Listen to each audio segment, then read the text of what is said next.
The first thing I would like to know, because it's something that always catches my attention in this type of productions, because we all know it's fiction, but you're playing someone that it was real. So I would like to know for you as an actress, how is the process to make this character come to life when you know it's someone that it was real? Yeah, it's a very good question because, of course, it is a fine line. They are real, they are world famous, and yet we are doing a drama that deals with certain real events in their life, but we're kind of putting the microscope on their heads and hearts and what they were feeling, which, of course, is why it's a drama. It was important for me to read and absorb as much about her as I could. And there is obviously inevitably a lot of material out there for me to do that. And I did. And I listened to her and watched the documentaries and read the books.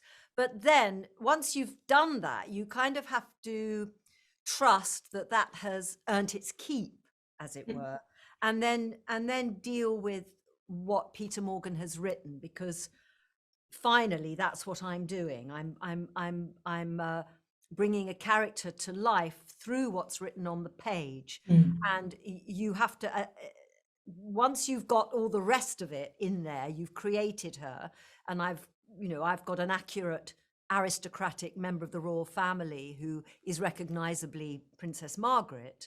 I then have to deal with the script and getting to grips with the thing that is less known about. I like this thing that you're saying, because that, I think, it's the heart of the crown, that we get to see these people in another level that we usually do not get to see. Absolutely. So, And that's observant of you, because trust me, not a lot of the journalists understand it in that way. And I think that that's absolutely right, that what you've just said, we're showing the audience the bits that they don't see.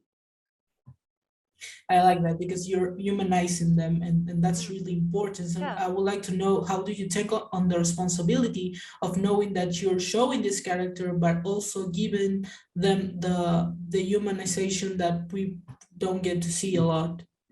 Yes, well, I mean, that's the side of it for me that's enjoyable, and she was a complex woman. We know about her life. We know that it wasn't perhaps the easiest of lives, and it was lived so much in this rather unattractive at times spotlight. But, I'm playing her at a time when a lot of that side of her life has quietened down, and she's left very much with the residue of perhaps an unsatisfactory life. She's quite lonely. She hasn't got a person beside her looking out for her. The biggest relationship in her life at this point, certainly, always, but more so at this time, is her relationship with her sister, the Queen. They were very, very close. They were very different women. Very different women, but they were incredibly close, and the love that they felt for each other was profound. And there's a really powerful scene there that we don't want to spoil it. We don't want to spoil it, but it's really amazing. It And is. I wanted to talk about that particular scene, because we see this really strong woman, this really powerful women, having this conversation. You can see that, and that's when the script comes to life, really, and that's when the genius of Peter Morgan is very apparent, because we don't know about that, but we know that they're these two very close sisters with very different lifestyles, to some degree with a different set of beliefs.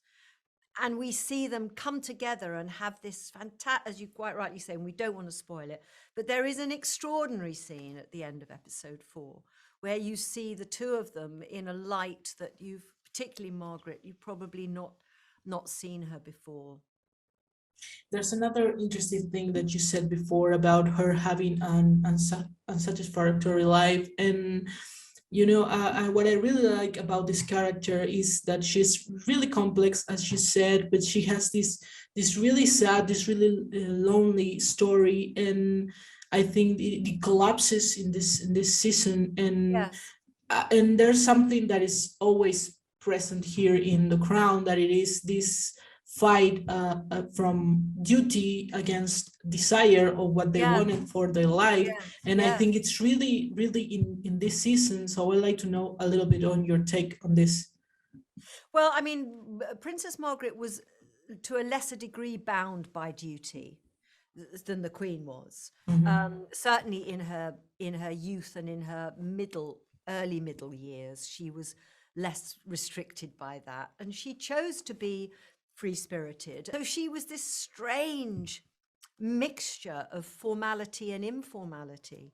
But certainly at this period, she is being more dutiful and more supportive to the Queen, which I think is what is key.